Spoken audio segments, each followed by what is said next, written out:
ለአምላካችን ለእግዚአብሔር ይሁን። እግዚአብሔር እንደገና እድል ሰጥቶን እንደገና ቀን ሰጥቶን በፊቱ ሆነን የእርሱን ስም እንድንጠራ እርሱን እንድናመልከው ዘንድ እግዚአብሔር ዛሬ እንደገና ሰላም ስለሰጠን ስሙ የተባረከ ይሁን። ውስጤን የልቤን ነግሬ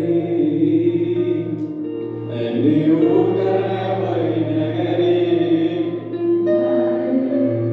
የዘገየበትን ነገር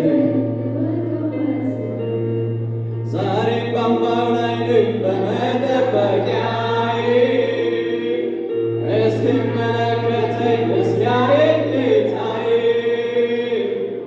በደጁ ላይ ያለው ከቤቱ ሳልወጣ ዛሬም ልቤ ያምናል እንደምትመጣ ዛሬም በአምባው ላይ ነኝ